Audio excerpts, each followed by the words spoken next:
What's up, boxing fans? This is TBE Boxing back at you again. All right, so we're gonna talk some boxing today.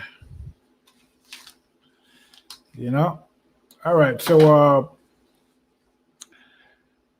today's topic is Yordenis Ugas gets 50-50 split from Errol Spence, and is Spence, is a Spence win against Yordenis Ugas guaranteed?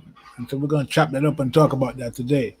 So now, supposedly this fight is coming in July, with Errol Spence and Yordenis Ugas. I mean, I haven't really seen an announcement yet, but, that's what we're hearing, that the fight is supposed to be in July. And we haven't heard what the particulars are about the fight. Like, for example, is Yordenis Ugas getting 50-50? I mean, that's what he asked for. We haven't heard anything from Spence about whether or not he's willing to do that. We haven't heard him say no either. I mean, we have heard, we have seen Spence on social media, on, interviews, talking about the split that he was going to give Terence Crawford, 60-40, 70-30, or at one point, whatever we decide to give him. I mean, that's what he was saying about Crawford. But we haven't heard him, say that about Yordenis Ugas. We haven't heard him say, well, when Yordenis Ugas came out and made it public that he wanted a 50-50 split, I didn't see Errol Spence say, no, you're going to get 60-40, 70-30, or whatever we decide to give you. I didn't hear him say that he was doing the heavy lifting, so you should get the bigger cut of the pie. I mean, I didn't hear any of that from Errol Spence when it comes to Ugas. But we heard all those type of talk when it came to Crawford. But, in the case of Ugas, Errol Spence has been basically quiet. We haven't heard a word and a peep, nothing from him about what the split is going to be with Ugas. Ugas is demanding 50-50, but we're not hearing Spence say anything about that, whether yay or nay. Okay, he's definitely not saying no, okay, because, we haven't heard him say no. Now, we know that he says no to Errol Spence. To Crawford. He made it very public. On more than one occasion, he came on many different venues and stated that the split is going to be 60-40, 70-30, or whatever we decide to give Crawford. And, one case, he even came on his social media and said that 80-20. Okay, I mean, we have heard all these type of talk from Errol Spence when it comes to Crawford about the split. But with Ugas, we haven't heard anything at all when Ugas demanded the 50-50. Errol Spence didn't come out and say, oh, no, you're not getting 60, you're not getting 50-50, you're going to get 60-40, 70-30, or whatever we decide to give you. None of that. No, he didn't say anything. So, I mean, I don't know. That's kind of a strange thing, as far as I can see. I mean, where's the same energy in terms of the split with Ugas that we saw with Crawford? Where is the, I'm Errol Spence, you didn't fight anybody, you haven't done anything at welterweight, where is all that energy with Ugas? I mean, we know that there's no comparison between Ugas and Crawford, okay? So why are we not hearing the same energy with, why didn't Spence come out and say, no, Ugas, you're not getting 60-40, you're not getting 50-50, you're going to get 70-30, or you're going to get 60-40, or whatever we decide to give you. We haven't heard him say nothing like that. So, I mean, what's the difference?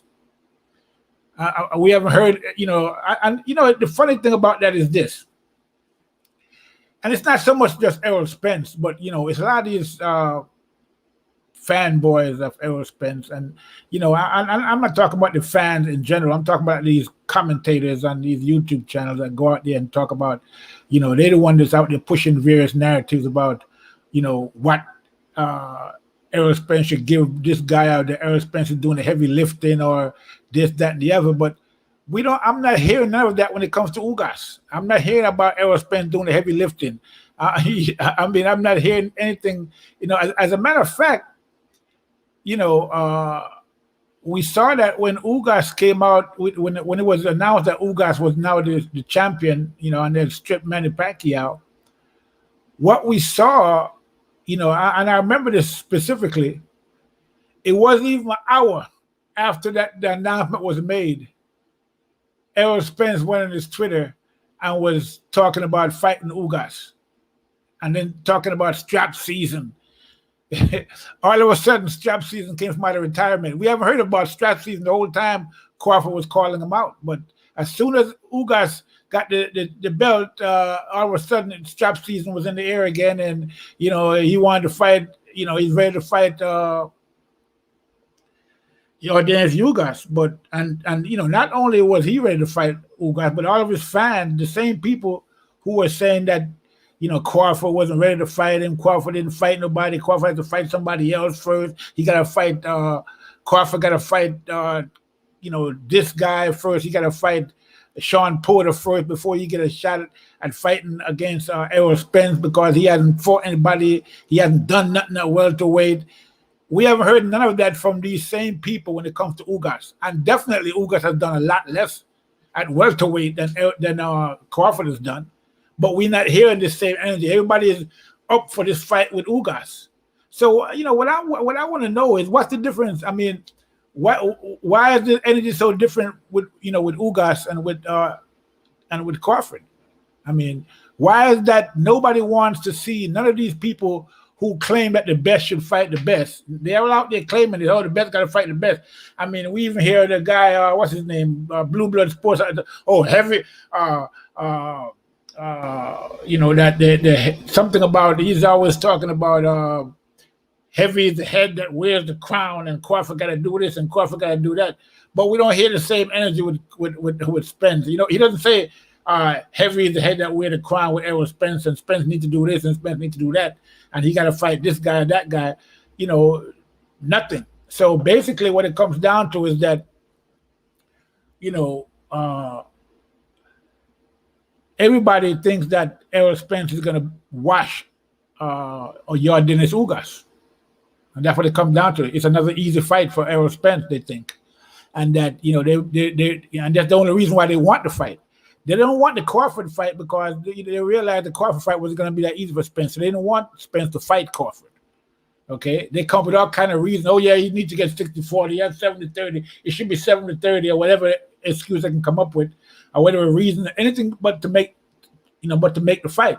I mean, I even saw, what was his name, Fannin. I remember this. I saw a video with Fannin where after Crawford had said that Errol Spence must have hit his head in the accident.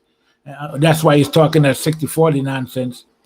And the next day, Fannin did a video, and he literally cried on the air. He was on the air crying, and I'm not exaggerating at all.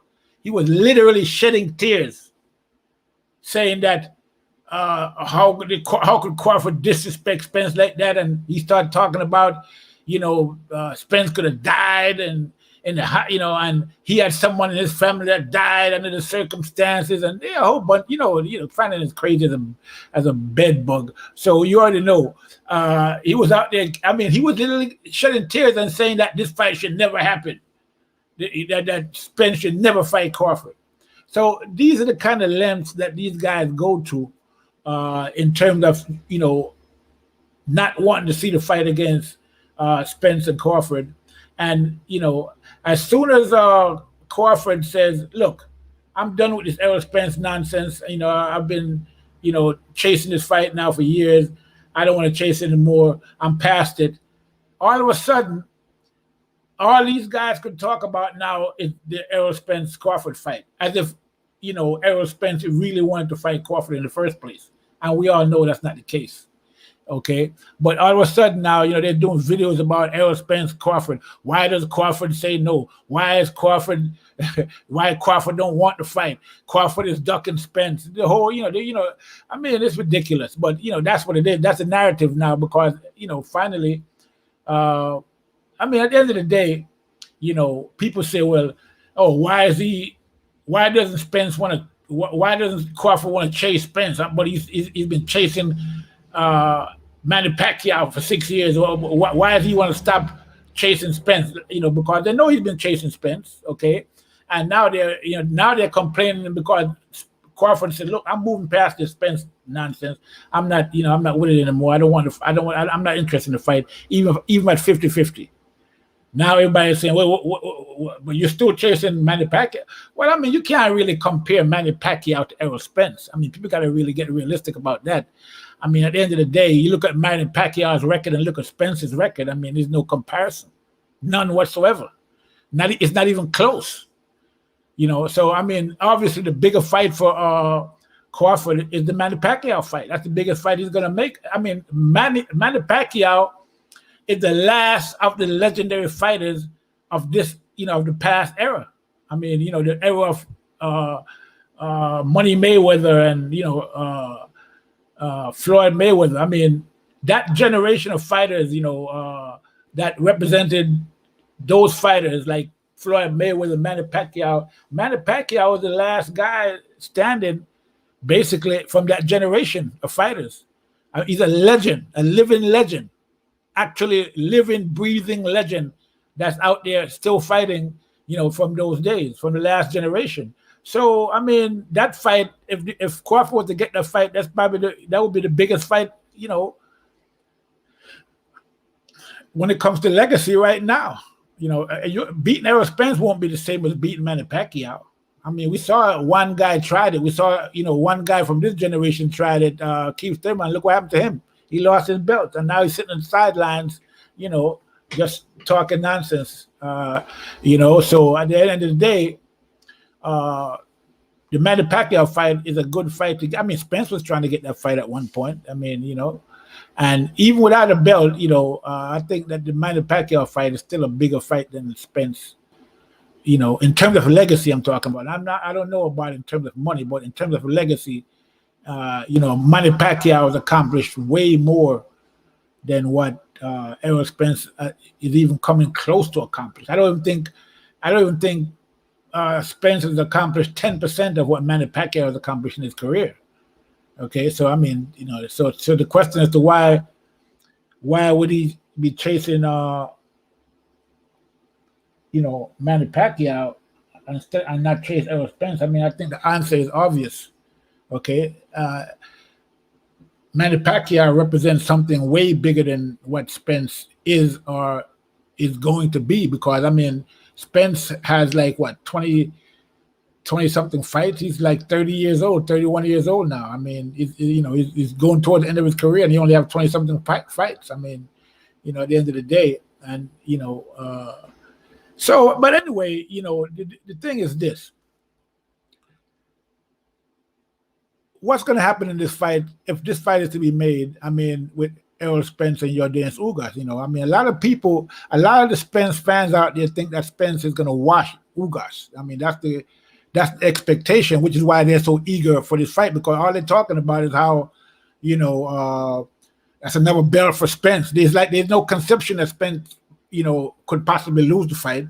They all think that he's going to win, which is why they want the fight, and they're eager for that fight. But they wasn't eager for the Crawford fight because there's no guarantee that that Spence can beat Crawford.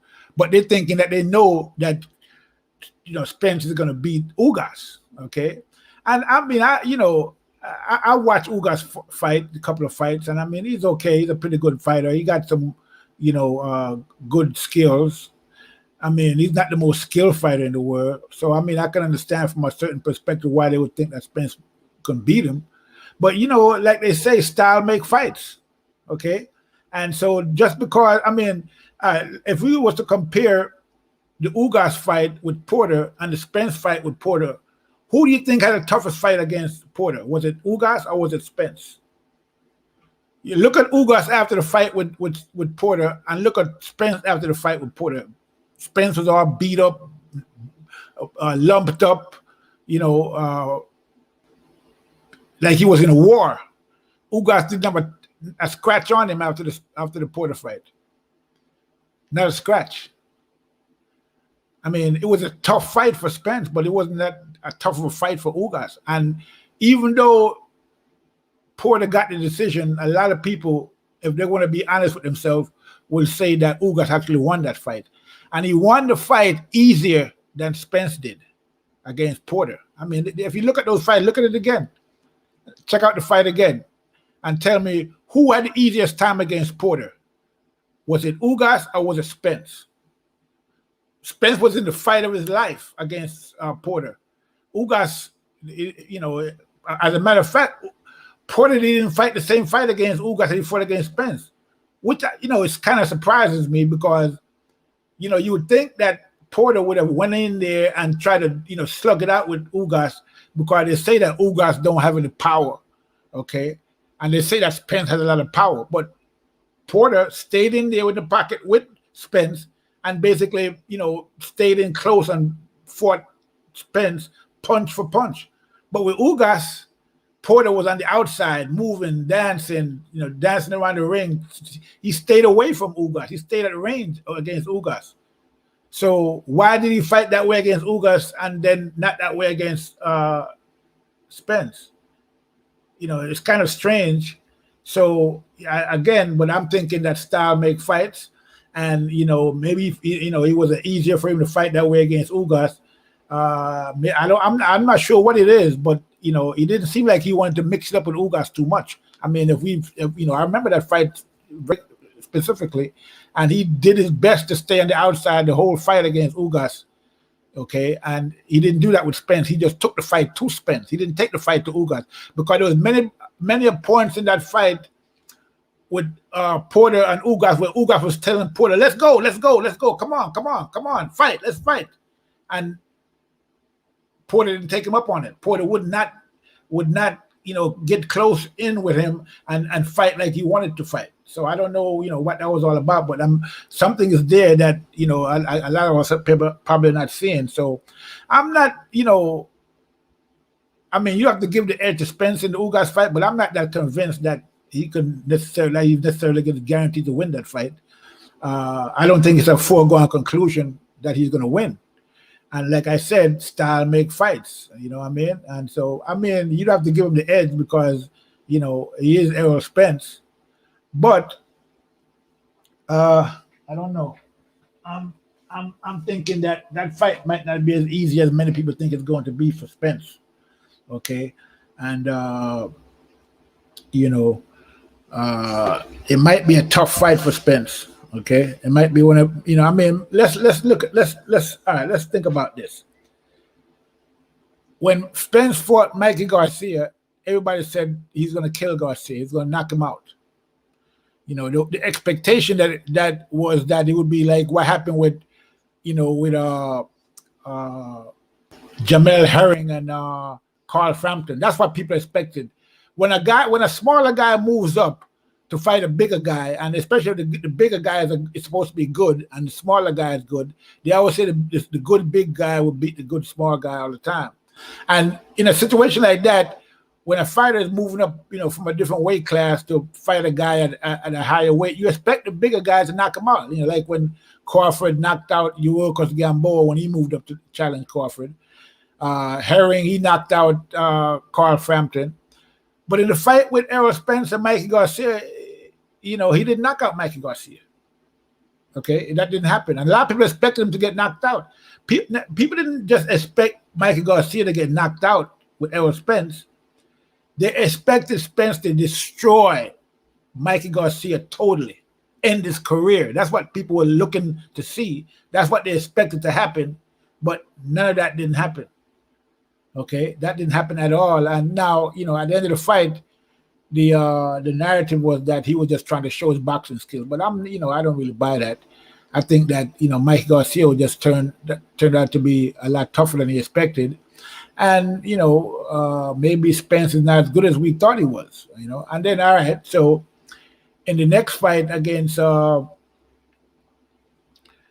Porter, Spence said he was going to knock Porter out.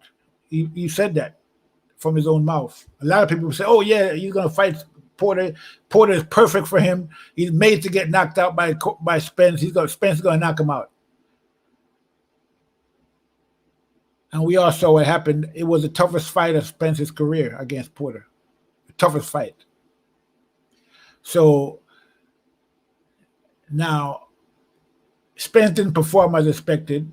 Porter performed above what people expected of him, and Spence performed below what was expected of him in both the Mikey Garcia fight and the Porter fight. Now, in the Danny Garcia fight, Spence did perform as expected in that fight. He outboxed Mikey Garcia, and he did it in he did it in a good fashion. Okay, he did it in a spectacular fashion. It was a good show of skills. He outboxed Mikey Garcia. But Mike Garcia, I don't know. I think Mike Garcia is probably past his prime, or maybe he couldn't make the weight, or I don't know. But at the end of the day, I expected Spence to beat him in that fight, and he did beat him. And he beat him probably better than Mikey Garcia, better than anybody else have beaten Danny Garcia. I don't think Thurman beat him that convincingly, and I don't think Porter beat him that convincingly either when they fought. So I think that the Spence win against Garcia was the most convincing win of the three fights, between Thurman and Garcia, Porter and Garcia, and then Spence and Garcia. Spence was the most convincing win. So you got to give him his props for that. Okay. But at the end of the day, I think that Yordenis Ugas is going to bring more to the table than what Danny Garcia brought to the table. I think, I'm thinking that Ugas is hungrier. I think that, he has something to prove. Okay. And I think that, it's a championship and he has a chance to win 2 belts. It's a history. If he can defeat Spence in this fight, that would be an unbelievable boost to his career at this point. And you were talking about undisputed, a chance to fight for undisputed against Crawford. So who he actually beat in the amateurs. Okay, so Ugas beat Crawford in the amateurs, and so I'm sure if he was to get a chance, the idea of him getting a chance to fight Crawford for undisputed is at the back of his mind. And I'm sure if he goes in this fight with Spence, he has a lot. He's going to have a lot of. I think he's going to be very, motivated in this fight. I think Ugas is highly motivated in this fight against Spence. There's a lot of things to be gained in a win. Like I said, he already beat Crawford in the amateurs, and I'm thinking that he might think he can beat Crawford again, now. And if he was to get a chance, a win against Spence is the door open for undisputed against Ugas. So I'm pretty sure Ugas is going to be highly motivated. Now, I don't know how motivated Spence is going to be for this fight. How happy he's going to be for this fight, because, at the end of the day, what's waiting for him after this fight against Ugas? Crawford. And we know that he don't want Crawford. We've seen that over the past 3 years. He had many opportunities to fight Crawford and never took any of them. Never even called Crawford out one time. Okay? So, he's just talking about 60-40, 70-30, 80-20, whatever we can give him. So he other side of the street,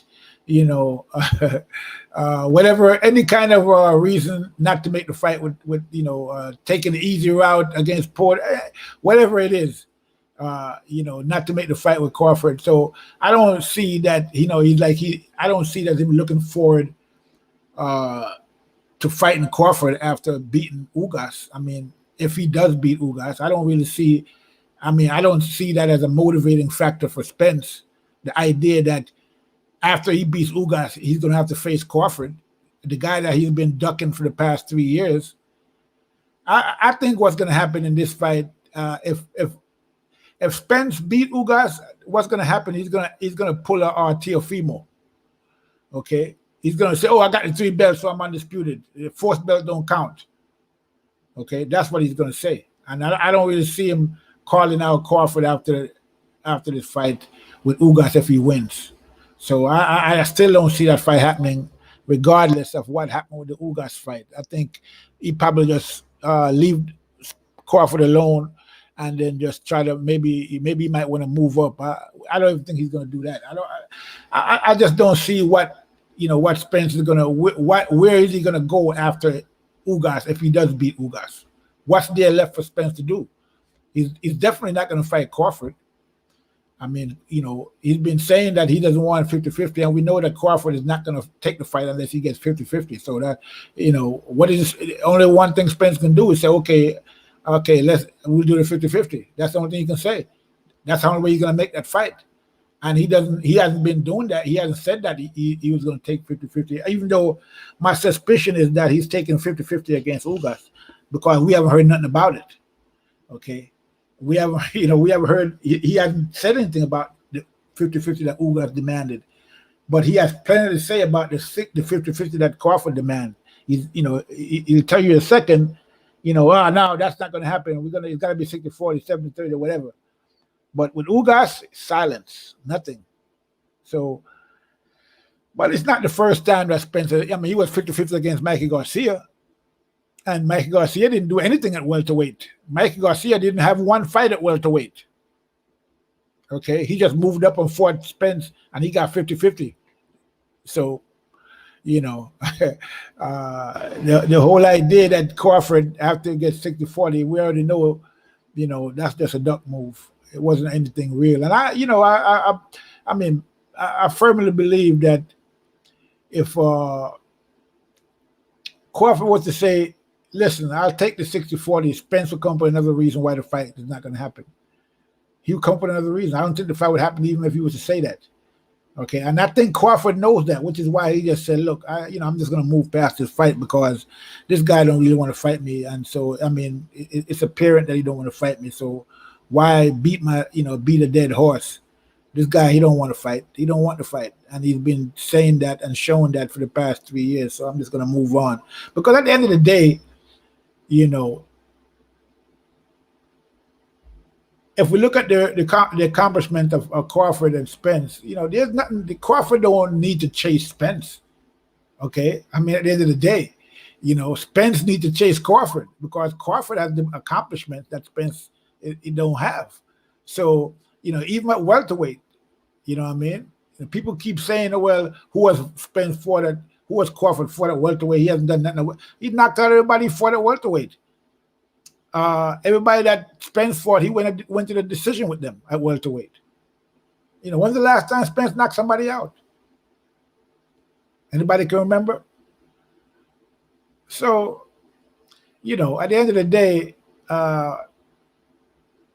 Spence, the Crawford chasing Spence was just, adding juice to Spence's name that doesn't need to be there. He doesn't need to chase Spence.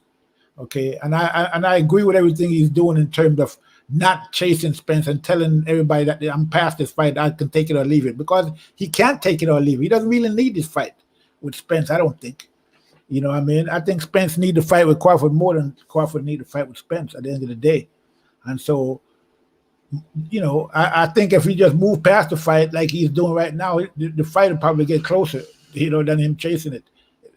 So at the end of the day, I'm thinking that Spence needs to fight more than Crawford does, because he has a lot more to prove than Crawford does. Crawford is already proven that he could become undisputed, which he's already is at 140. He's already made undisputed. And people take that lightly, but it's not that lightly because nobody has done it. Who has done it? Who else has become undisputed? No one from this generation of fighters, except for Clarissa Shields. What I mean? So how many Manny Pacquiao, with all his accolades and greatness, was never undisputed. Mayweather, with all his skills and undefeated record, was never undisputed. Okay. CARNE-LO Alvarez, so-called number one pound-for-pound fighter by many people, never got undisputed, was never undisputed. So being undisputed is not a light accomplishment. It's a great accomplishment in boxing, okay? And not many people can do that. It's very few people who become undisputed.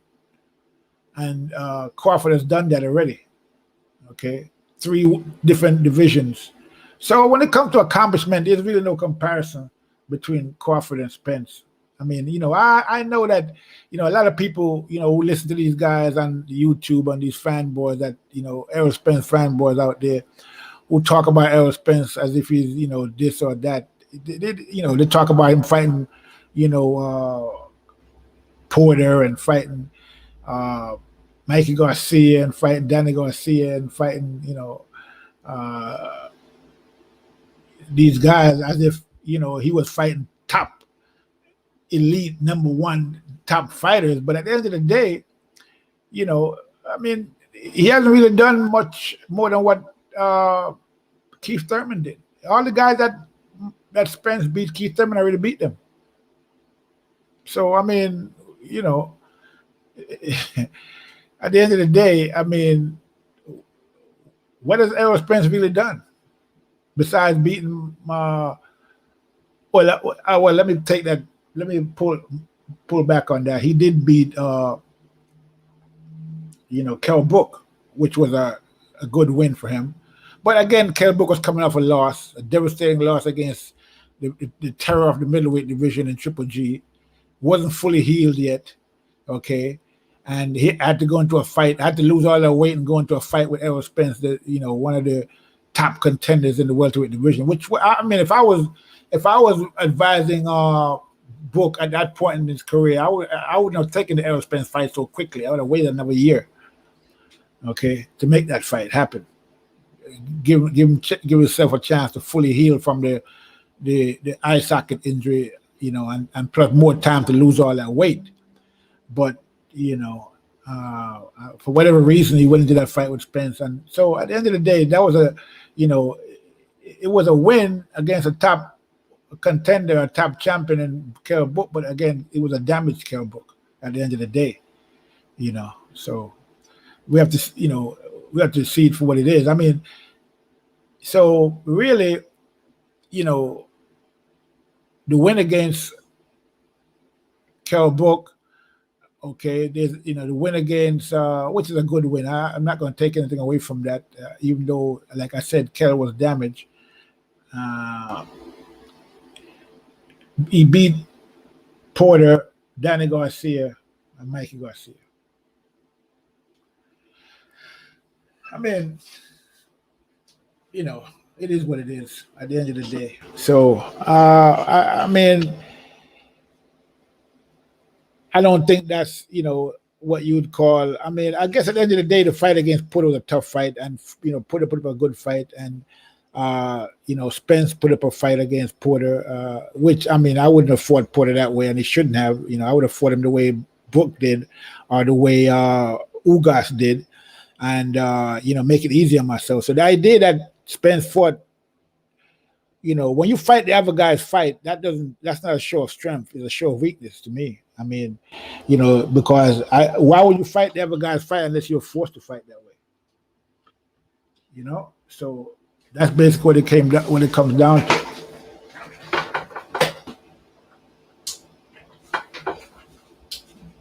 I think that Spence was Porter forced Spence to fight in close like that, and took advantage of Spence, fighting in close. I don't think that's the way Spence really wanted to fight him. He was just forced to fight that way. He had no choice, and I don't think that he wanted to box with Mikey Garcia. He just boxed Mikey Garcia because that's the best way. He could have won that fight, and he couldn't knock out Mikey Garcia. He tried, but he couldn't do it. So all this talk about it, him, just trying to showcase his boxing skills, I wouldn't buy that argument. I didn't buy it at the time, and I'm not buying it now.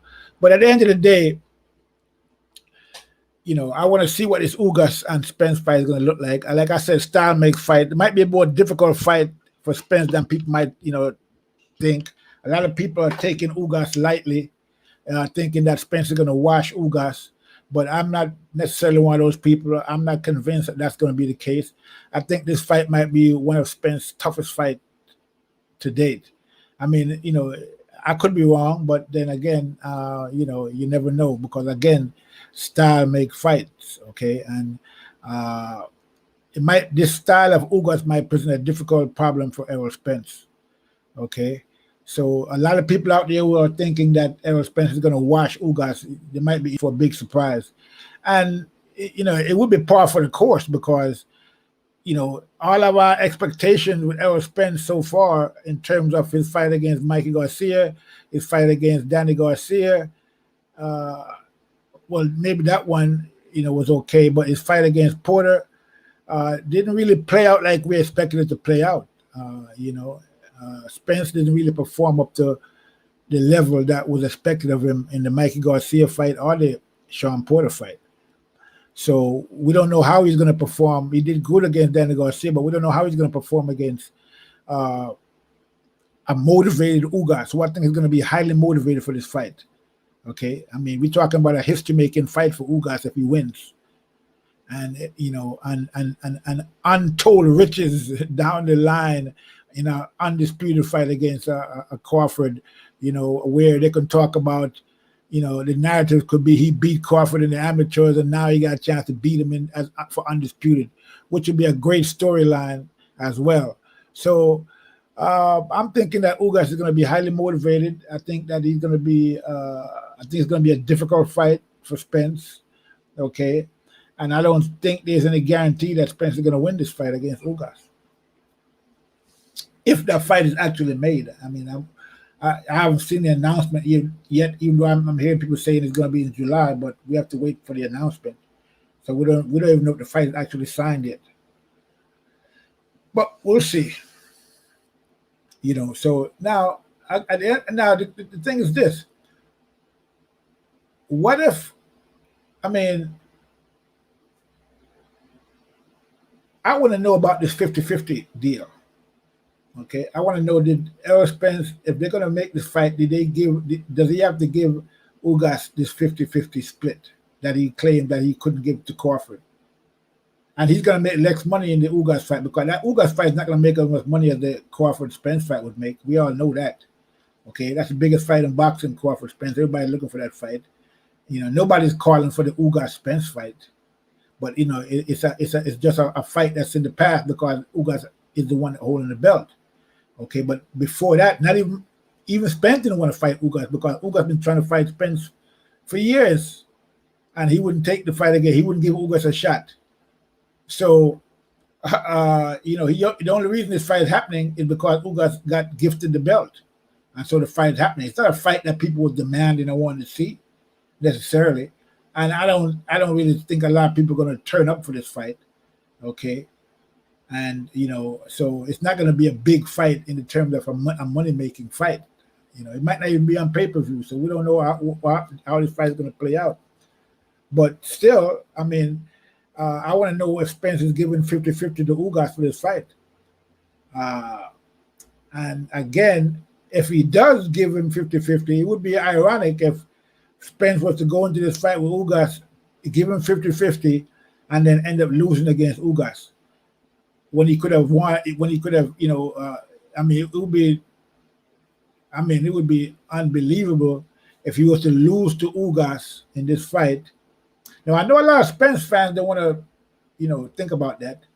And they think that, but anything can happen in boxing, okay? And it's a possibility that, Ugas can win this fight. Ugas is a live dog in this fight. I don't think it's out of the realm of possibility that he could actually beat Spence. It could happen. It's not likely to happen, but it could happen. And if that were to happen, if Spence were to lose to Ugas after all this drama stuff about not fighting Crawford, to go and lose to Ugas for less money than he would have made against Crawford would be very ironic, and it wouldn't be a good look at all. That it would probably be basically the end of his career, really, at the end of the day. Because I already know if Spence loses to Ugas and then Ugas fights Crawford for undisputed and Crawford wins against Ugas, he would never give Spence a shot after that. Okay? I'm sure Spence would probably want to fight, I get a shot at undisputed, but I doubt if Crawford would give him a shot. If I was Crawford, I wouldn't do it. At the end of the day, if I'm Crawford and Spence, after all these years of ducking me, loses to Ugas, and I beat Ugas and become undisputed, I would never fight Spence. I would never fight him again. I wouldn't fight him at all. I wouldn't give him a shot at the title. Why should I? You know what I mean? So it would be a disaster if Spence was to lose against Ugas. So Spence has to win this fight against Ugas. I'm sure that there's a lot of motivation in that. But at the end of the day, I think Ugas is a live dog. I don't think it's any guarantee necessarily that Spence is going to be a wash for Spence, in this fight with Ugas. I don't really see that. What people are seeing, it's like people are talking about this fight as if it's already over with and Spence already got the belt. That's how they talk. Like, hey, when he gets the 3 belts and well, I mean, he got to get the belt first. He got to actually go in there and take it from Ugas, and I don't think Ugas is going to just give it to him. You know what I mean? So, but it should be an interesting fight. I mean, when you think about it, it's an intriguing matchup, and if I was forced to pick a winner, I mean, I would definitely have to go with Spence. At the end of the day, I mean, you have to give Spence the edge in the fight. But I'm not one to think that the fight is going to necessarily go as people think that Spence is going to wash Ugas. Because I've seen Spence's fight. I mean, Spence is a fighter who's very adaptable, and he usually does what it takes to win a fight. Okay, even when he's not fighting, like the way he should. He's got a strong will. He's versatile. Okay, he's got skills. I mean, he got the skills. So at the end of the day, I think he's tough as well. Okay, he's a tough fighter. Okay, probably tougher than Ugas. I don't know, but we'll see. But but he got some weaknesses as well. Okay, I think his hand speed is not as fast as it could be. And I think that in a fight with Ugas, I think Ugas got pretty good hand speed. So that's the problem. Is going to be a problem for Spence. I think the hand speed, because that's the same problem he would have with Crawford, and Crawford has even better hand speed than Ugas. Okay, so Crawford, would give Spence a lot of problem with the hand speed and the power. Now Ugas doesn't necessarily have the power, but he does have hand speed. He's pretty quick with his hands. He's not the quickest out there, but he's pretty quick. He's not, he's quicker than Danny Garcia. Okay. And he does go to the body a lot, but he's there to be hit as well. So, but they're both there to be hit. Both Spence and Ugas can be hit. Okay. And they can get touched, and they do get touched. So, it's going to be it's going to be about who can touch who. And, if Spence can touch Ugas and hurt him, then he's going to win the fight. If Ugas can touch Spence and can't hurt him, then it's going to be a short night for Ugas. You got to be able to hurt Spence, and the thing about that though is that I'm kind of intrigued as to why Porter fought Ugas the way he did, as if he was afraid of Ugas's power. Even though a lot of people say Ugas doesn't have a lot of power, he doesn't have a lot of knockouts. So I don't understand why Porter didn't just walk Ugas down, take the fight to him like he did against Spence, and just beat him up like he did against Spence. He took the fight to Spence, fought him on the inside, blow for blow, and it was a war the whole night. Why didn't he fight that way against Ugas? I just don't understand that. Why did he decide to box and do something that's out of his character? I don't. There's got to be a reason for that. Why he took that strategy against Ugas, and so I'm thinking that there's something there that he knows that maybe we don't know about Ugas. Okay, so. It's going to be an interesting fight with Spence. That's the least I can say. And I don't think again, it might not be as easy as a lot of people think it's going to be. And I'm looking forward to the fight actually to see how it's going to play out. And I'm thinking that Ugas got a shot. And and I think he's going to be highly motivated. I think this is like he's like Ugas is like 34, 35 years old, so this is his last hurrah. This is his payoff, his payday. And if he was to win this fight, it would shoot him into the stratosphere of the boxing world. And so you got to be very hungry and highly motivated for this fight. Okay, so I mean, he has nothing. He got everything to gain, nothing to lose. He was never at this level in his career in terms of where he wanted to go, but now he's here, and he got a chance against to get 3 belts, and I'm thinking that he's going to be highly motivated. I mean, I don't know how motivated Spence is going to be because, like I said, the only thing waiting for him at the end of this fight is Crawford, and we already know that he doesn't want that fight. So, it's not like he's gonna be like say, yeah, I can't wait to beat Ugas so I can face Crawford. I don't think he's saying that. Okay, I can't wait to get to Crawford because he had plenty of chance to get to Crawford and he hasn't taken it. So I'm not thinking he's out there saying to himself, yeah, once I beat Ugas, I can go for Crawford. No, I don't see that, and I don't know why people think that after this fight with Ugas, he's gonna take the fight with Crawford. I just don't see that happening. I could be wrong, but I doubt that very seriously. I don't think he wants that fight under any circumstances. And I think he's going to do everything in his power to avoid that fight.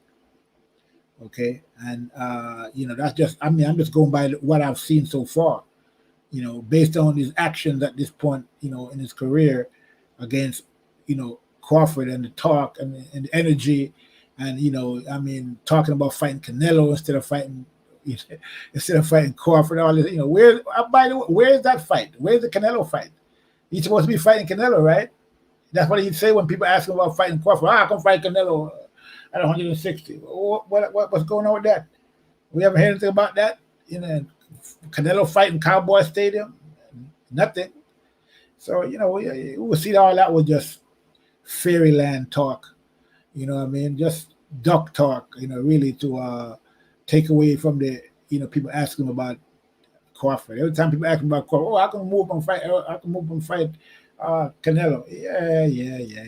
Come on, enough of that. We all know that was all nonsense, and we see now we're looking back at it, and you can see for what it was. It's just nonsense. That was never going to happen.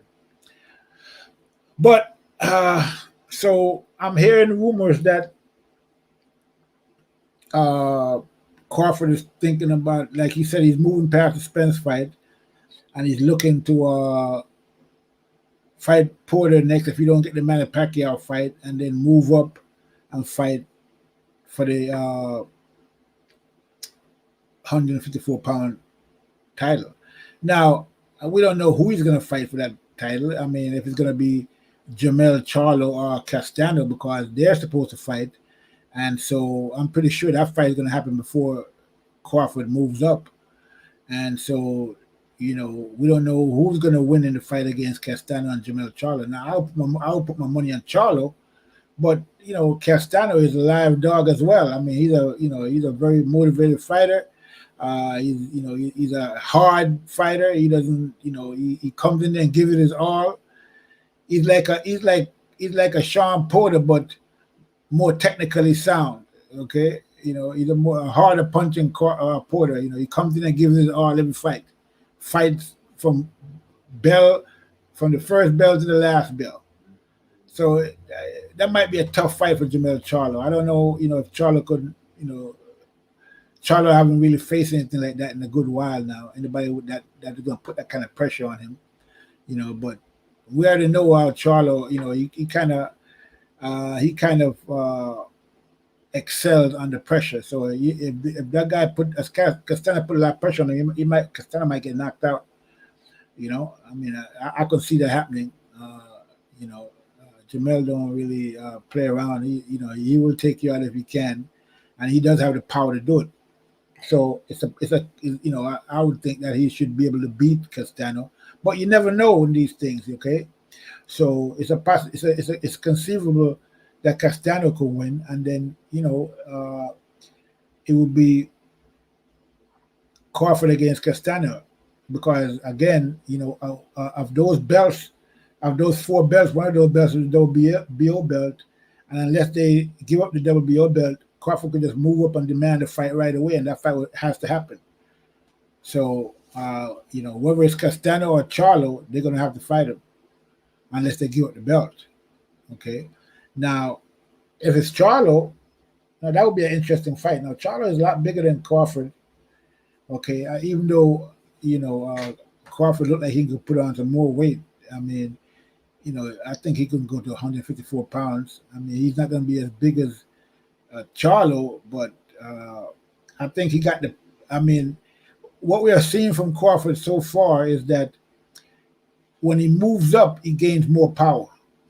Okay, he moved up from lightweight to welterweight. He had power at lightweight, but he moved junior welterweight and he gained more power.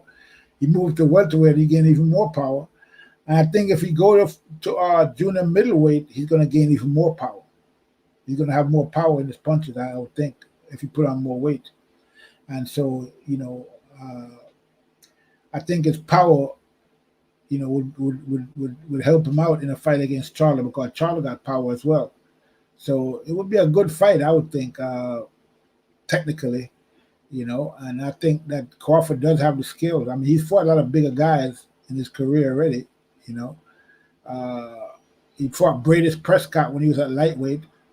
Okay, and Bradis Prescott was a 140 pounder, and Crawford was a lightweight, and he fought Bradis Prescott, at 140 pounds and beat him, and that was his first fight at 140 pounds. As a matter of fact, that was his first 10-round fight. And for people that don't know, Bradis Prescott was the guy that knocked out. He was a killer back then. He knocked out Khan. Okay, he knocked out Amir Khan. Ended the goal. The Amir Khan freight train that was speeding through the 140-pound division. So Bradis Prescott was no joke, and he was at 140 pounds, and he was supposed to fight a title fight. As a matter of fact, Bradis Prescott, he was a title fight. He was going to fight, and the guy that he was supposed to fight got sick and couldn't fight him. The champion, I forgot who he was, and they asked Crawford if he'd take the fight, and like on a couple of days' notice or whatever, and Crawford was on the verge of fighting his first 10-round fight. That would be the fight he was going to fight, because he was supposed to fight that undercard, and that fight was supposed to be his first 10-round fight. So his first 10-round fight was a fight against a guy in another weight division above him, in Bradis Prescott, and we saw what happened when that fight. He beat Prescott, impressively. Moved up to 140 and beat him. So he fought the first time at 140, and then he fought the first time in a 10-round fight, and he took the fight in a couple of days' notice, 2 weeks or 2 days or something. I think it was 3 days. I don't remember exactly. Don't let me start lying. So I something like that. But he took the fight in short notice and was able to beat Prescott. Okay, and who was like a weight above him. So that's the Crawford. When he moves up, he seems to gain a lot of power. And I'm thinking that if he goes to 154 pounds, he's going to be pretty powerful up there as well. Okay, and a fight against him and Jermell Charlo would be an interesting fight. I would think. Now, it's hard to say who would win that fight, but I wouldn't mind seeing it. You know what I mean? And so I think the only problem with that, though, is if he used to move up and fight Jermell Charlo, he'd have to give up his belt at 147. So who would get the belt? That's the only thing I would think, that if he has to move up and vacate his belt, then I don't know who would get the belt, but that's the only reason I would think that he shouldn't move up and fight Charlo. Is don't give Errol Spence an easy way out. By not having to fight him at 140. Because that I think Errol Spence would love it if he moved up to fight Charlo, because that way then Errol Spence get an easier path to the undisputed at 147 pounds by fighting over, I guess they'll fight elimination for the belt, at 147 pounds, against whoever the contender was at that point in time, whether it's, Porter or whoever. And so that would just make an easy path for Errol Spence to get the belt. And I don't think that should be, I wouldn't want to do that if I was Crawford. I wouldn't want to give Errol Spence an easy route to undisputed by vacating the belt and moving up and giving him a shot like that. I would stay at 147 and just, either Errol Spence have to fight me or move up, to 154 pounds. And then if he was to move to 154 pounds, then I would move up to 154 pounds as well. Okay, but I wouldn't want to give him an easy route to undisputed by vacating the title. So I don't think he should do that. I don't think Crawford should do that. He shouldn't vacate the belt at 147. I think he should stick around, and see what happens with the Errol. See if Errol Spence, get enough kahunas to decide that he want to fight him after the Ugas fight, if he wins the Ugas fight. Okay, but we don't know how this is going to play out, but we'll see how it's going to play out eventually. Time takes care of everything. So, yeah. So right now, it looks like Ugas and Spence are going to fight. We don't know. It looks like Errol Spence decided that he's going to give Ugas the 50-50 split that he didn't want to give to Crawford, because he claimed that Crawford didn't do nothing at welterweight. So I don't know what Ugas did at welterweight. He just got a belt in his lap that he never fought for, and so I guess I guess Errol Spence think that Ugas accomplished more at welterweight than Crawford did, even though I don't know how he could think that.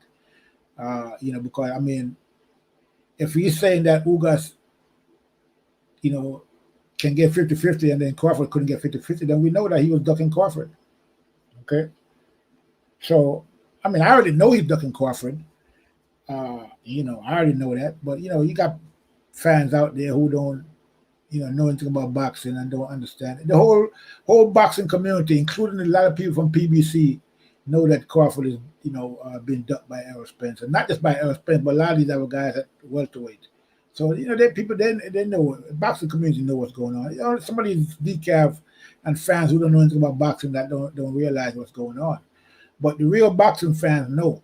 Okay, they know, they see the energy, and so they know that Spence don't want that fight. A lot of them are not going to really say that, because they, a lot of them are Spence fanboys, or a lot of them are people who out there who are hoping they can get an interview with Spence someday, and so they're not going to say anything that's going to, rock the boat or, whatever.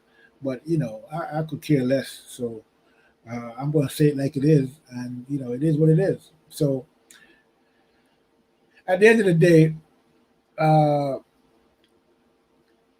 after the fight with Ugas, Spence gonna have to come around to Crawford. That's the only thing that's gonna be left, and we're gonna see what the narrative is gonna be now, because he can't say that he gotta go and get a belt from somebody else. He can, if we're gonna see if strap season, is still out of hiding, or the strap season went back into hiding. If strap season is gonna go back into hiding after beating Ugas, if he beats Ugas, I mean, I hope he beats Ugas.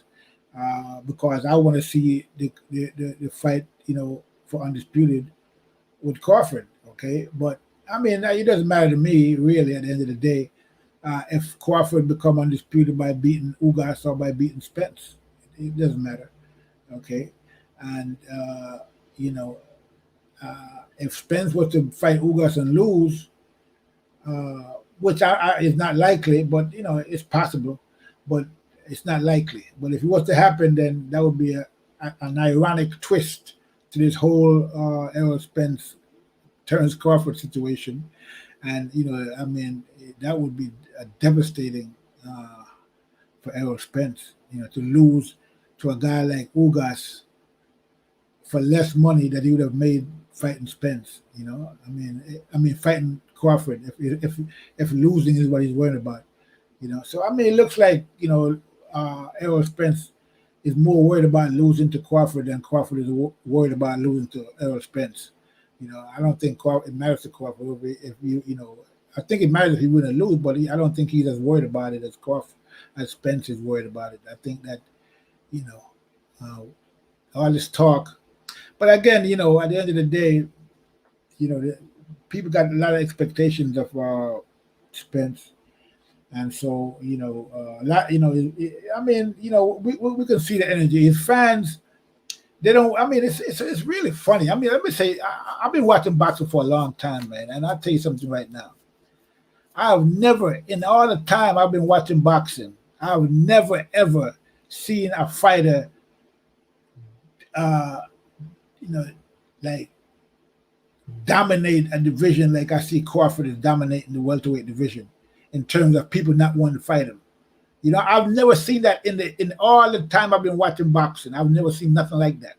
There was never a fighter like, you know, Crawford where he hasn't really fought anybody at welterweight, but nobody wants to fight him. You know what I mean? He's dominating the whole welterweight division, you know, from the champions on down. So, I mean, I've never seen so much reluctance to fight a guy that I'm seeing now with Crawford and all these other fighters, whether it be Porter, you know, Thurman, Spence, you know. So I've never seen that like it. I mean, it's you know, to me it's incredible, unbelievable, really.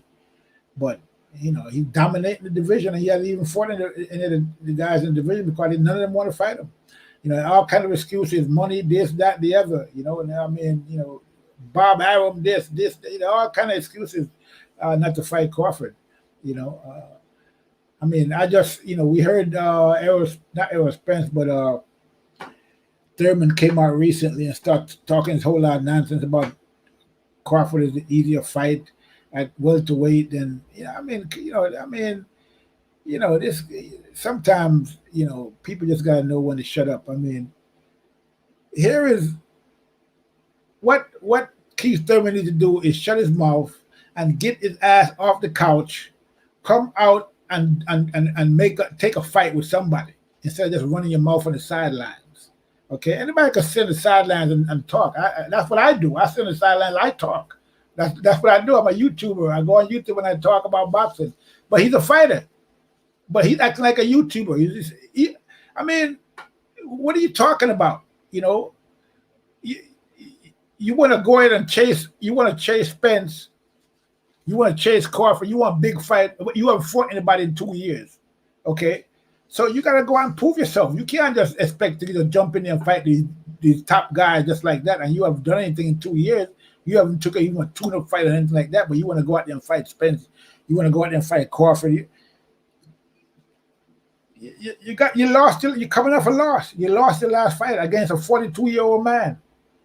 Okay, you got your ass whooped by a 42-year-old man, a legendary 42-year-old man, but he was 42-year-old nonetheless.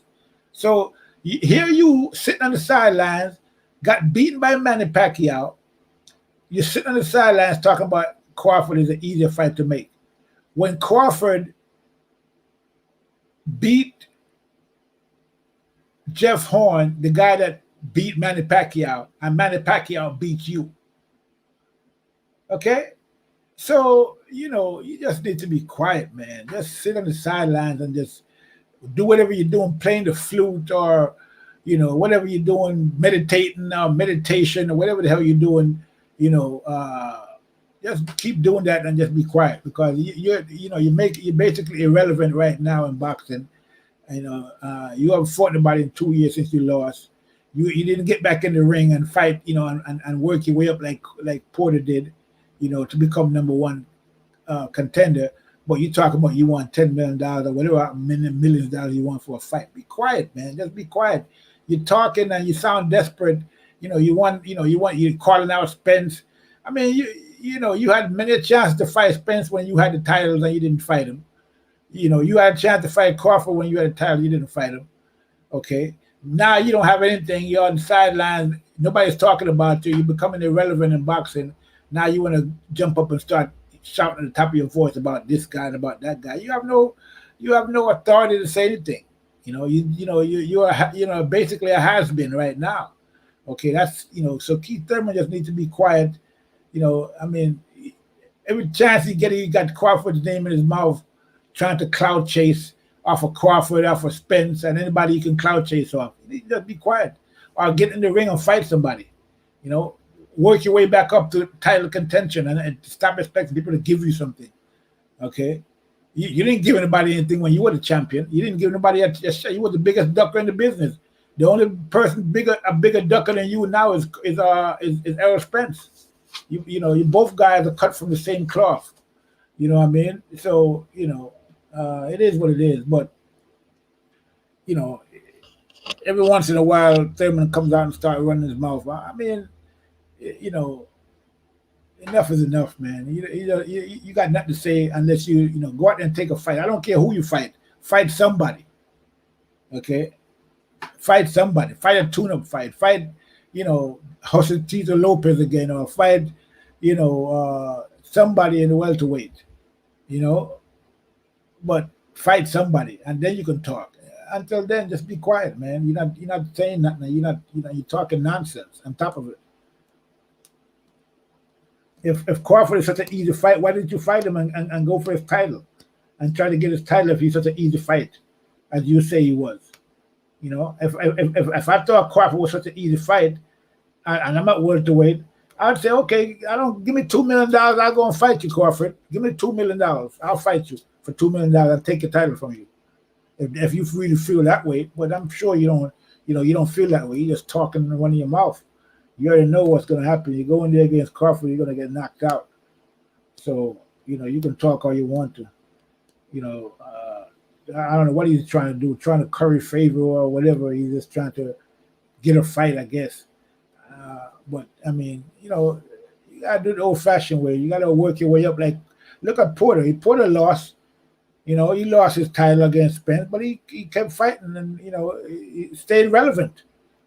And work his way back up to title contention. It's not like there's a whole bunch of guys in the top tier in the welterweight, so you don't have to fight a lot of guys. I mean, so on the PBC anyway. So there's only a few guys. I mean, up there. So it's not like you gotta fight 10 guys to become number 1 or number 2 contender. You can get a 1 or 2 fights and be back up there in the mix again. But you're looking for a handout. Somebody to give him a title shot, whether it's Crawford or whether it's Spence. Nah, you don't deserve a title shot. There's a lot of people that's up in the rankings that deserve a title shot more than Keith Thurman because they've been fighting and they're working their way up. And you got young guys out there. You got Ennis, you got Rashidi Ellis, you got Ortiz, you got all these guys who have been out there fighting and working their way up. Why should they not get a title shot over a guy like Keith Thurman, who's not done nothing in 2 years since he lost to Manny Pacquiao, 42-year-old man? Nah, that's not the way it works. I mean, I understand you're an ex-champion and all that, but still, the operative word is ex. You're the ex-champion, so you need to fight somebody before maybe like a good fight for Thurman would be like Ortiz. Fight Ortiz. Fight Virgil Ortiz and show that you still got it. Okay, Virgil Ortiz is young, inexperienced. Take him out and shows that you still got something, and then you can say, okay, I need a fight with Spence or Crawford or somebody like that. But you can't just jump the line and decide you want to fight Spence or Crawford after you haven't done nothing for 2 years when you got beat by an old man Pacquiao. Nah, it doesn't work like that. You need to go out there and prove something first. So. Just like how, I hear a lot of people out there talking about Ortiz want to fight Crawford, and he needs to fight Crawford. Well, Ortiz hasn't done nothing to deserve a fight with Crawford. What has he done? He beat Maurice Hooker. It was the first good fight he had, and that fight ended because Maurice broke his hand. So at the end of the day, Ortiz needs to fight, somebody before he decide he can get a fight at the number 1 pound-for-pound champion. Okay, I mean, he need to fight somebody like Rashidi Ellis. He need to fight maybe Ennis. let them two fight it out, and then maybe the winner can get a shot at Crawford. Okay, that's the way it's supposed to be. Not you just decide that you want to fight Crawford and you just go ahead and get access to the #1 pound for pound champ just like that without doing anything. You know what I mean? So at the end of the day, Ortiz and the only person really is just talking about that is really Oscar De La Hoya. I saw Robert Garcia. He was saying that, and who's actually training Ortiz. He was saying that he doesn't think that's a good idea. He think that they need to let Ortiz get some more experience before putting him in against Crawford. He's saying that basically that can wait. That fight can wait, and he's right. I mean, why would they want to throw Ortiz in there with Crawford now? I mean, at the end of the day, I mean, he's okay, but I don't think he can beat Crawford, and I don't think Robert Garcia believes that even. So why ruin the guy's career by throwing him there against a beast like Crawford? We all know what's going to happen. You know what I mean? He's a good young kid, but he's not ready for Crawford. Okay, at the end of the day. So, let him marinate a little bit first and gain some more experience. He did a great job against Maurice Hooker. That was a great fight. Okay, he did a good job against Hooker. Now let's see him fight somebody like, Rashidi Ellis or maybe Ennis or, Lipinets that who Ennis is going to fight next. Or, somebody, in the mid-level to top level welterweight, people in his own peer group, you know what I mean?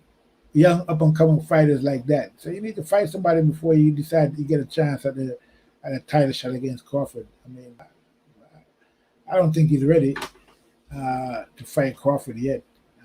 If I was his trainer, I wouldn't put him in there against Crawford right now. I don't think he's ready. I mean, but if they want to throw him in there with a lion, then that's their business. But I wouldn't recommend it. But again, like I said, Robert Garcia is not talking like that. He's not talking that reckless. It's Golden Boy and De La Hoya who's talking all that, making all that reckless talk. And Robert Garcia is saying, no, I don't think that he's saying he doesn't think that Ortiz is ready yet to fight a guy like Crawford, and they should give him a chance to, get a little better first. So it is what it is. But, I don't know. Maybe they're going to try to make that fight, but I don't think it's going to happen anytime soon.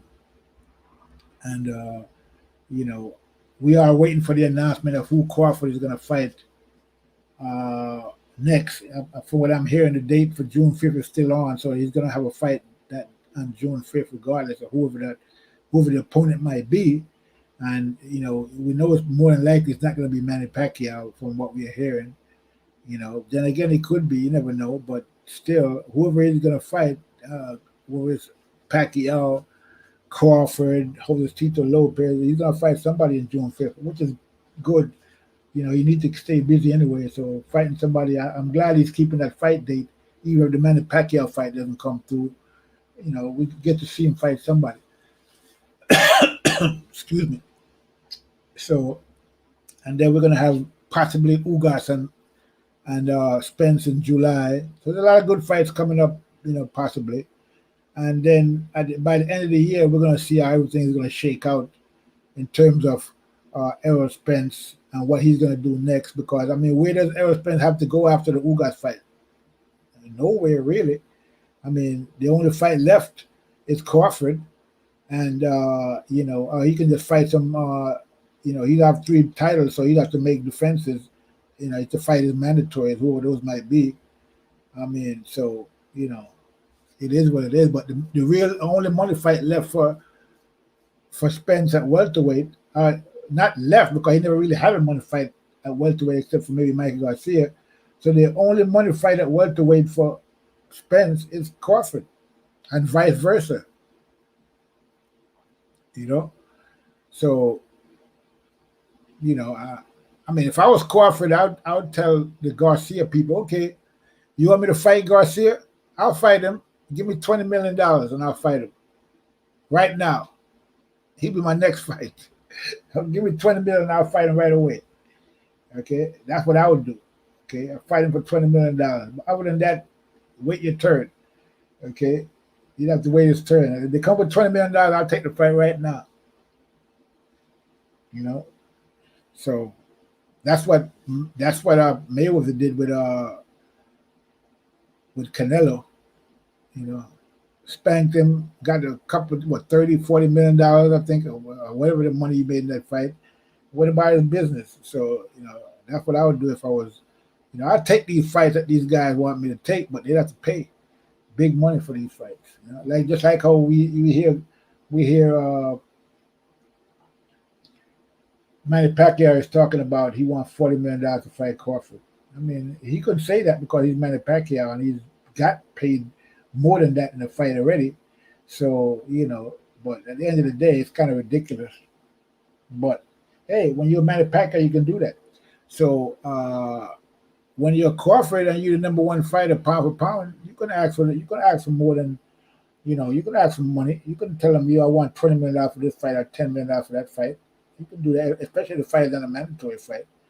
So, I mean, I just think, Crawford, should be a little more assertive when it comes to what he wants for these fights that these guys are trying to make. And that's why I'm saying I'm glad that he said he's moving past Spence to make, so if they want him to fight Spence, then they gotta pay him big money. That's what I would be. That's the position I would take. You want me to fight Spence? Okay.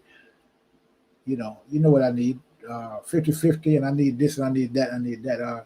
Just get him a money figure and say this. I want $20 million for the fight or whatever.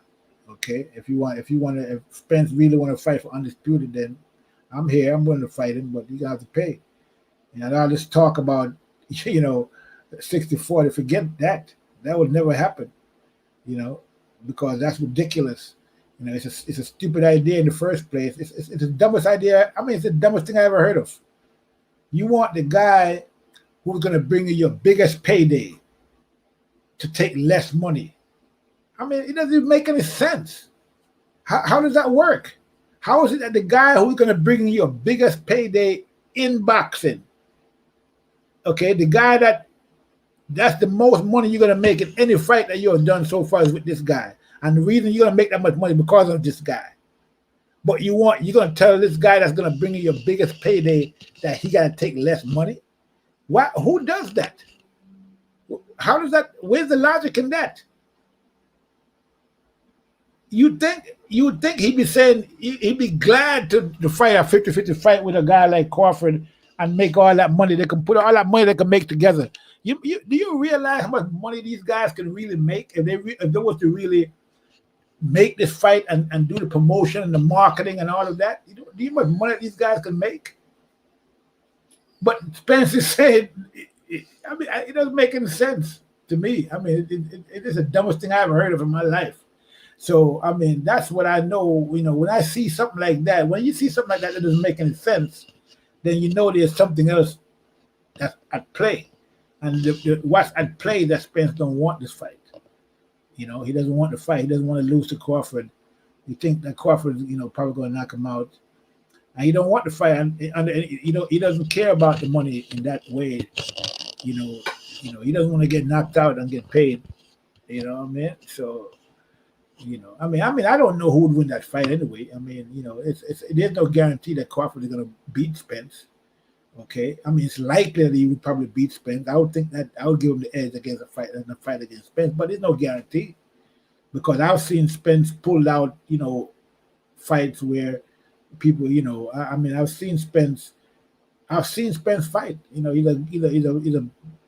a good fighter, and he's a tough fighter. So, you can't count him out in any fight.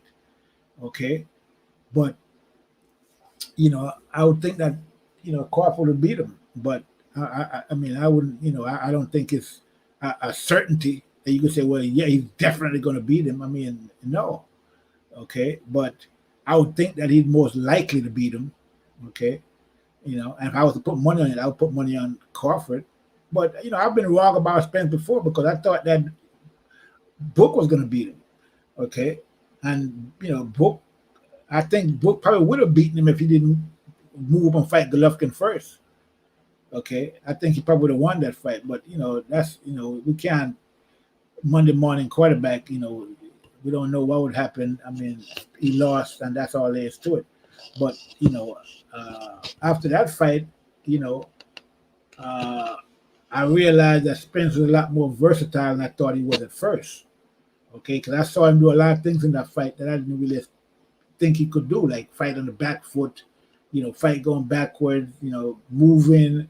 He displayed versatility in that fight against Book.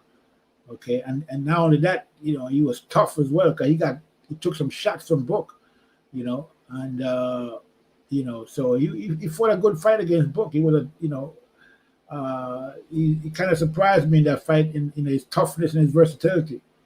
So, Spence is no joke. I mean, he's not he's not going to be a cakewalk fighting Spence. Cause he's got his toughness and he got the will to win. Okay, and that could take you a long way. But at the end of the day, I just don't think that. I think that Crawford is the more well-rounded fighter. He's the more experienced fighter. He got more power than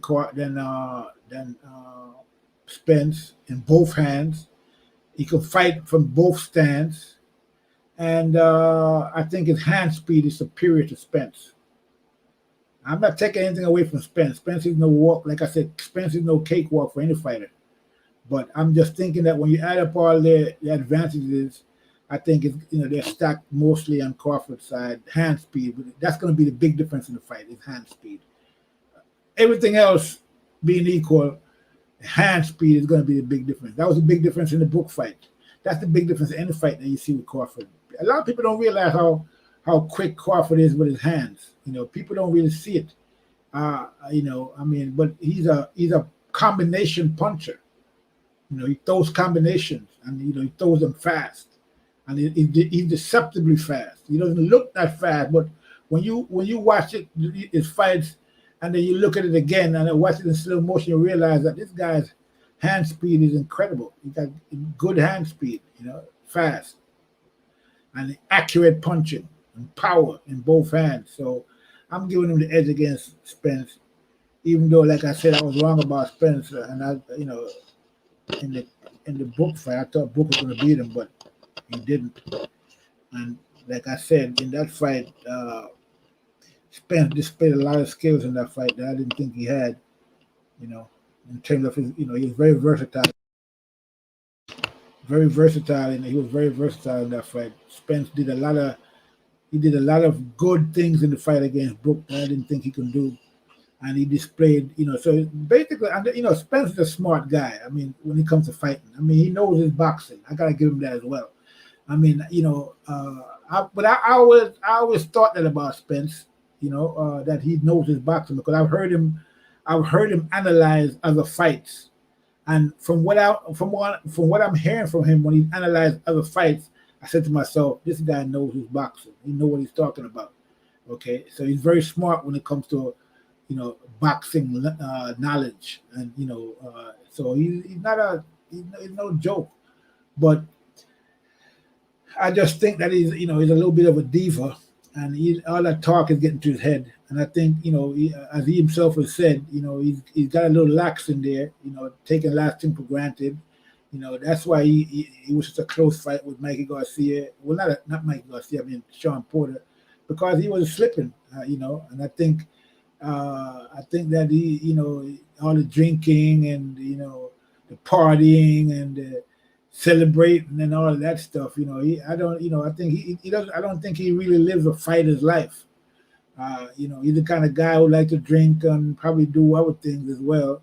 And he doesn't live as a disciplined life as a fighter like Mayweather did, like Crawford does. You know what I'm saying? And that's why he was, I was talking about how he blew up in between fights and how he had to lose a lot of weight. Most of his fights were fat camps. He said that himself. So, his fights would end up being fat camps where he had to lose weight. And so his performance suffered in a lot of his fights. And we saw that in the Mikey Garcia fight, in the Porter fight, and when he didn't do that, as we saw in the Danny Garcia fight. When he wasn't in a fat camp, like he wasn't in the Danny Garcia fight, we saw his performance was much better to a certain degree, even though I don't think he was to 100%, at that point. But, I'm thinking that, he started to slip, and he even said that after the accident, he kind of refocused himself. So, I still think he's out there. I still think he's still partying, still drinking, and still, doing the shit he ain't supposed to be doing. You know what I mean? And as a boxer, not living a and that was the same thing with Book as well. Book used to do the same thing. A lot of these guys don't live a fighter's life. It's very rare that you see a fighter out there that's living the life of a fighter. No drinking, no smoking, no gaining a whole bunch of weight in between fights. Mayweather does that. Crawford does that. And some other fighters, but for the most part, a lot of these guys, Broner, Spence, Javante, they all these guys, they all in this party thing, and they be partying and drinking and all that sort of shit. So, it is what it is. But if these guys, like Crawford doesn't really do none of that stuff. He's like he's like a straight guy when it comes to, he's disciplined about his weight, about what he doesn't smoke. I don't think, I don't know if he drink. I doubt it. But you don't hear him getting stopped for drunk driving or any of that crap that you see happen with Spence or crashing his car. Spence was, got charged with drunk driving in that fight. In that car crash. So he was drinking. We saw that. We know the deal with Broner and his drinking. Okay, so a lot of these guys are doing shit like that, and then when they have to go to camp, then they have to work extra hard because they're not really in shape. So. But at the end of the day, man, I'm looking forward to the Ugas Spence fight. I want to know what the details are. Is it 50-50?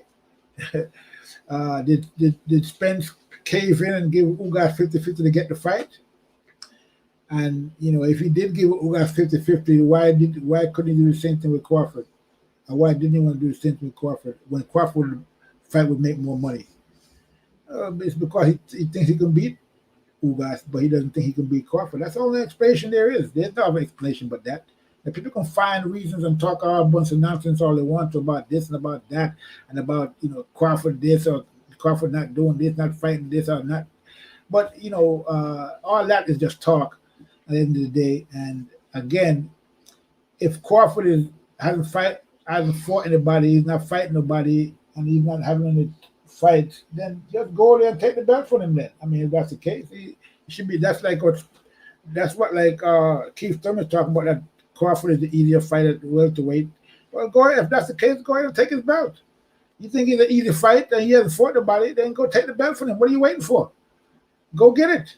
If I thought that about a fight, that's what I would do. I'd go get that belt. If I thought a fighter was easy picking, I'd go in and pick that fruit. But it's all talk. We don't see them doing that. They're talking that, but they're not doing that. He's the easy fight, but you want your biggest payday to fight him. All these fighters, they want more money than they would get in PBC to fight Crawford. Okay, they're not going to get that kind of money fighting anybody else in PBC, but they want millions of dollars to fight Crawford. Okay, they want the highest pay that they ever got in their career to fight Crawford, but he's an easy pickings and he doesn't make any money, and this, that, and the other. So it is what it is. But yeah, so let's see what happened with this Ugas fight. If Ugas and the Spence fight, I'm pretty sure Errol Spence probably gave him 50-50 because he really wants to fight and he thinks he can win against Ugas. And so he doesn't have any problem fighting Ugas. And neither does his fans. His fans want this fight because they think that, it's an easy fight for him. And that's the kind of fight they want for Spence, easy fights. They don't want any fight that they think Spence might lose. Okay, his fans don't want that, so that's why his fans don't have the same energy with Crawford that they have, with Ugas. You know what I mean? I was shocked when I saw Errol Spence on Twitter saying strap season. I was like, oh shit. He took strap season out of retirement. Yeah, we haven't heard strap season for 2 years now straight. We haven't heard nothing about strap season. This whole time that they've been talking about the Crawford Spence fight, we didn't hear nothing about strap season. We didn't hear him saying that I'm coming for your belt, I'm coming for that strap against Crawford. Never called Crawford out, never said anything about fighting Crawford except that Crawford's on the other side of the street. He's gonna take the easier route. 60-40, 70-30, 80-20, whatever I decide to give him, anything but making the fight, nothing about strap season. But all of a sudden, when Ugas got the belt, boom, strap season came out of retirement looking all shiny. That shit is hilarious, man. All of a sudden, it's strap season again when you're going to fight Ugas, but it wasn't strap season against Crawford, strap season was in hiding. Oh man, that shit is so funny. It's not even, this is hilarious. I tell you, So so I'm hearing like, all right. So we all saw this fight between Herring and Frampton, right? So there's a lot of talk out there now about who Herring is going to fight next, and so they're talking about. I did a video on that, by the way, but we could talk about that a little bit. So they're saying that Herring need to fight Shakur next, and and I'm saying to myself, why? Why does he need to fight Shakur next? For what? What does Shakur have to offer Herring at this point in his career? What does Herring does Crawford? Does Shakur got a belt? No. So what is he fighting Shakur for? When you got Oscar Valdez out there with the belt, with the title, why not go after Valdez?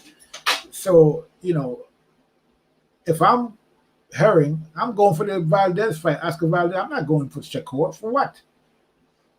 Shakur can wait. As a matter of fact, if I'm Herring, I'm fighting Valdez next, and then I'm going after Gervonta Davis after that.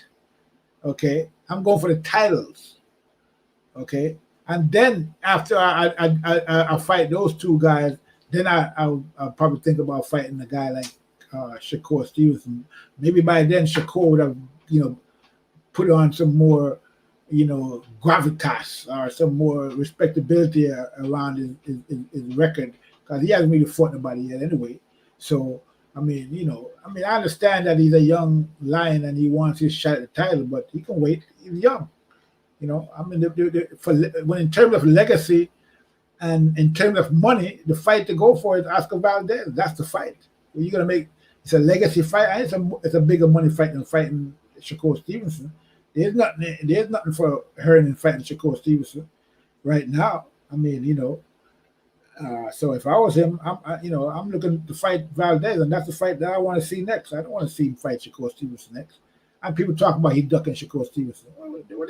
How you figure that? How are you ducking Shakur Stevenson if you're going to fight a champion and Shakur Stevenson not even a champion? So how does that? How do you duck the bigger fight to fight a lesser guy who hasn't really accomplished much yet at that weight? And how is that ducking? When you go after the stronger guy, you go after the bigger guy, you go after the legacy guy, you go after the money guy. How is that ducking? Making sense. So when people quick to call everybody a duck except for Errol Spence, they don't Errol Spence never ducks, but everybody else ducks according to them. You know what I mean? So they want to say, Herring is ducking Shakur Stevenson. Shakur Stevenson, it's not a matter of ducking Shakur Stevenson. It's a matter that there's a bigger fight. There's a bigger fish to fry than Shakur Stevenson. Why are you gonna go after a little guppy when you got a fucking whale, a whale fish out there to get in Valdez? I'm going after the fucking whale. I'm not going after the little guppy, you know, who was Shakur Stevenson. I'm going after the whale, the shark. Okay, so I mean, it's a no-brainer. That's the fight that needs to be made. Herring versus Oscar Valdez. They're both coming off two good wins, against practical legends that they beat, in Frampton and in Burchell for Valdez. So yeah, the logical conclusion is for them to fight next, to unify. Okay, and now I'm here to talk that Herring's gonna have to give up his title. I don't know. I understand why that needs to be the case. I would think that a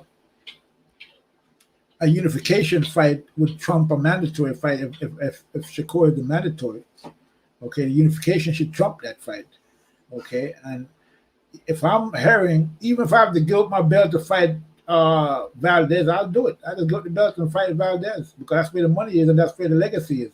And give up one belt and win another belt. Okay, and then come back and win and get my belt back again. Come back and fight Shakur anyway and get the belt. But that's what I would do, and that's what I think should happen. And that I think the next fight is Valdez. If I'm Herring, that's who I'm fighting next. I'm not fighting Shakur Stevenson. Shakur Stevenson is a young lion. He can wait. He got plenty of time ahead of him. I'm in my 30s. I don't have that much time. I don't got time to be worrying about a guy like Shakur. He got his whole future ahead of him. I'm trying to make my legacy now, and if I beat Valdez and become unified at 130 pounds, then I can go after the next title and try to become undisputed. And that's what I would do if I was Herring. I wouldn't waste my time trying to fight in the Shakur Stevenson right now. That fight could be 2 fights down the road. That fight could wait for 2 fights down the road before I make that fight. So that's what I would do if I was Herring. So that's hopefully that's what he will do. He will fight Valdez next, and we get to see that fight. That should be a great fight. Should be an intriguing fight, very interesting fight. Okay, I would definitely look forward to seeing that fight. I mean, that would be a great fight to make, man. Great fight. I hope they make that fight, and I can't wait if that's the case. And I hope they make it, and they make it soon.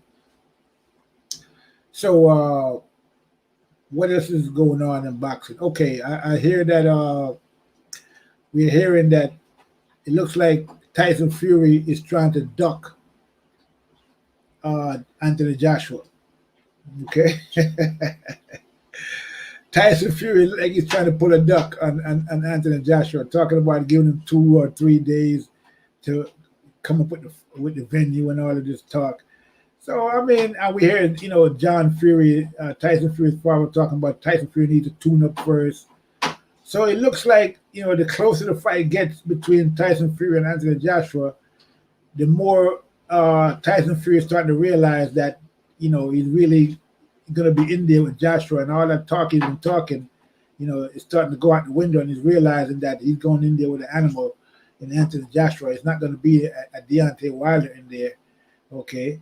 It's going to be a guy who's looking to tear his head off and who got the ability to do it. So I think he's getting a little shaky, that now that the fight is supposed to be getting closer, and I think that he's trying to wiggle his way out of the fight, and trying to get some tune-up fight. I mean, I even heard him talking about the fact that he might want to fight Deontay Wilder for a tune-up, which would probably be a good tune-up for him. But that's weak what he's trying to pull, trying to wiggle out of the fight now that the fight is getting to be closer and closer. You know what I mean? I mean, he's talking like they don't even want to fight. They're talking about fighting 1 or 2 fights before. So I mean, from a business standpoint, I see what's going on. I mean, he's probably figuring that if he fights 2 other fights now, another fight now, he can make money. And then still fight Joshua. In the end, make even more money. But if he fights Joshua and lose right now, then if he fights Joshua, if he fight anybody after Joshua, if he loses Joshua, he's not gonna make as much money as if he make the fights now. And so I mean, and I've heard that argument from other people. So it is what it is. So I think he's probably trying to figure out a way to not make the fight right away. He probably decide that he wants to go ahead and make some other fights first. It looks like he's trying to, chicken out of the fight. Excuse me, because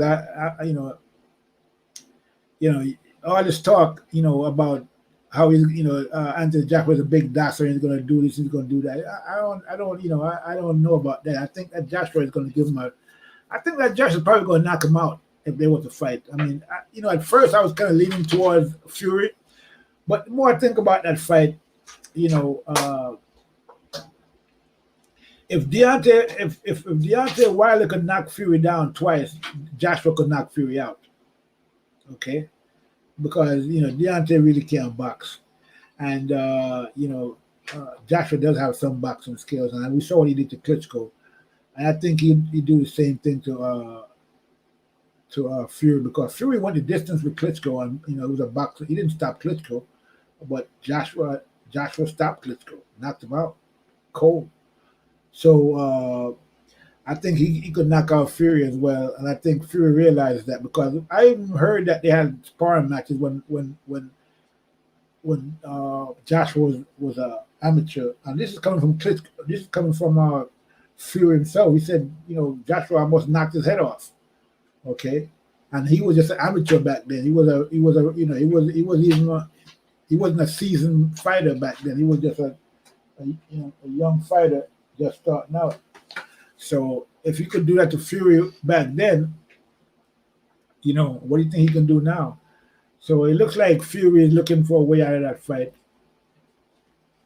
Okay, and it wouldn't surprise me if Fury didn't fight Joshua, because that's Fury. He comes and goes. He goes in and out. When it comes to the way his mind works. So, 1 minute he's there, another minute he's somewhere else. So he's unpredictable when it comes to stuff like that, because, of the way his mind works anyway. So, 1 minute he's up, the next minute he's down. So it is what it is. So we don't know what to expect from him, but hopefully he doesn't chicken out of the fight. The fight actually happens, and we get to see that fight. That'll be a great fight. So now Dillian White has been calling out Deontay Wilder, and we haven't heard anything from Deontay Wilder in response to that call out. Okay. Dillian White even offered to fight Deontay Wilder in Alabama, in his backyard, and still haven't heard anything from Deontay Wilder. So I'm not sure, is Deontay Wilder going to fight again? Now, recently, Suleiman came out and said that if Deontay Wilder didn't get the trilogy fight, he was going to retire. And supposedly, now I didn't hear it from his own mouth, but supposedly he came out and said, no, that's not the case. But I didn't see where he came out and said that. I just heard from somebody else that he said that, but I didn't see him actually say that. So I don't know if that's actually the case. Okay. But he's, from what I'm hearing, he says he's not going to retire, and that he far from it. He's looking forward to making some fights. So I don't know who he's going to fight. Dillian White is calling him out, so why not take that fight? I mean, I heard Ruiz wants to fight him as well, and so there's fights out there for Deontay Wilder. But I mean, we haven't seen Deontay Wilder in the gym. We haven't seen him sparring. We haven't seen him training. We haven't seen him do anything, at all, except, one or two interviews here and there. And besides that, he's been pretty much quiet as a church mouse. I haven't said anything. Supposedly he's in court with Fury about arbitration, but I don't even know if that's even true anymore, unless you got paid a couple of dollars just to keep everything quiet. We don't know what's going on with Wilder. I mean, we definitely haven't seen training. I mean, if anybody's seen training, I wish they would show me the video clip, but we haven't heard that he was in the gym or he's training for this fight or that fight. So we don't know what he's doing. As far as I'm concerned, at this point, it looks like Deontay Wilder is retired. Okay. And so, I mean, for all intents and purposes, he might as well be retired because there's no fight of him coming up. There's no talk of him fighting anybody. There's no clips of him sparring or training or hitting the bag or nothing. It's just silence. And you saw that picture he put out with himself drinking with a bottle of wine and liquor, whatever the hell that was, and he was laid down on this couch. So who knows? I mean, maybe he's just living the good life. I mean, I wouldn't blame him at the end of the day because, that fight against Fury was a brutal beatdown, and I mean, at the end of the day, he has made a lot of money in boxing, so he could retire if he wants to. I mean, so maybe he decide that he doesn't want to be bothered with all this training and all that nonsense anymore. And he's just going to retire and just enjoy his riches. You know what I mean? So maybe that's what he's doing. But maybe he's waiting to make the announcement. He hasn't decided to make the announcement yet. But all this talk about the trilogy. I don't know how much he really wants that trilogy fight anyway. If that's just smoke, he just blowing smoke about this trilogy fight at the end of the day, and just want to get a payoff, through the court system, to get some money, some damages or whatever, because that fight was supposed to happen. So we don't know, but we'll see what happened with that. But if he really wants to fight, I mean, there's a fight waiting for him right now. Dillian Whyte is ready to fight him right now. Ready to come to New York, come to America and fight him. So I mean, if he really wants to stay in the mix, then why not fight Dillian Whyte? That's a great fight to make, So, but we don't know. We'll see what happens. But listen, I've been on for quite a while now, so I'm gonna leave it there for now. Make sure you like and subscribe to the channel.